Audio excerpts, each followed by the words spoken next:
తెలంగాణ రాష్ట్ర వ్యాప్తంగా ఇదే ఉత్కంఠ. మేడిగడ్డకు కేసీఆర్ వెళ్తాడా లేడా అనే వార్త ఒకసారి వచ్చి మనం చూసే ప్రయత్నం చేద్దాం. నల్గొండ సభ మాట నిలబెట్టుకుంటాడా కేసీఆర్ అన్నమాట. మేడిగడ్డకు వెళ్తారా? ఇరిగేషన్ శ్వేతపత్రంతో కాంగ్రెస్ జలక్, అసెంబ్లీలో హరీష్ రావు ఒంటరి పోరు, ఫాక్ట్ షీట్ రిలీజ్ చేసిన ఫలితం శూన్యమే, లోక్సభ ఎన్నికల వేళ మరింత డ్యామేజీ, గులాబీ బాస్ నెక్స్ట్ స్టెప్ ఏంటి అంటూ ఒక వార్తను మనం చూస్తున్నాం. నల్గొండ సభలో కేసీఆర్ మేడిగడ్డ డ్యామేజ్ గురించి ఎగతాళిగా మాటలు మాట్లాడిన విషయాన్ని మనం చూసాం. ఎందుకంటే అదే రోజున సీఎం రేవంత్ రెడ్డి మేడిగడ్డని సందర్శించడానికి ఆ టీం మొత్తం కూడా వెళ్ళటం జరిగింది.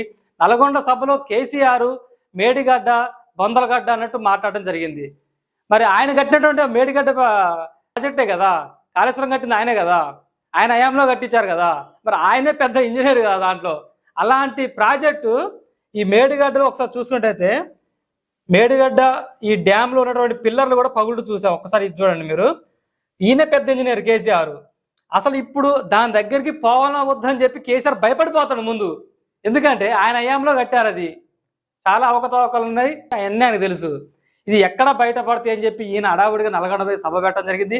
ఇప్పుడు అందరిలో ఒకటే ఉత్కంఠ, ఈ మేడిగడ్డను చూడటానికి కేసీఆర్ వెళ్తాడా లేడా, వెళ్తే ఏం జరుగుతుంది, వెళ్ళకపోతే ఏం జరుగుతుంది. ఒకవేళ వెళ్ళాడనుకో ఇదే పిల్లర్లను చూసి కేసీఆర్ షాక్ కావటం పక్క నాకు తెలిసి. ఈ పిల్లర్లు చూసి షాక్ కింద పడిపోతారు ఆన్నే.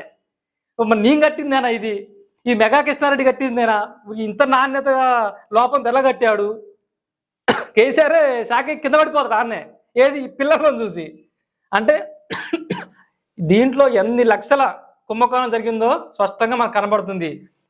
దీన్ని చూసి భయపడతాడు కాబట్టి కేసీఆర్ పోట్లేడు. సరే పోతాడేమో చూద్దాం.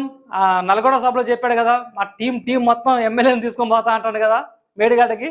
చూద్దాం, ఆ రోజులు ముందే వచ్చే అవకాశం అయితే మనకు కనబడుతుంది.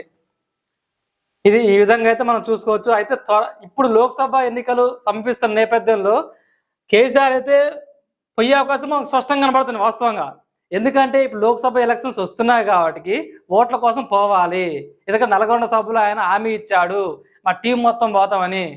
పోయిన తర్వాత అక్కడ పోయి ఏం చేస్తారు, ఆ మేడిగడ్డ ప్రాజెక్ట్ కాడికి పోయిన తర్వాత ఆ పిల్లలను చూసి వీళ్ళు ఏ సమాధానం చెప్తారు చూడాలి. మరి అది కూడా మనం ఏం చెప్తారు అనేది.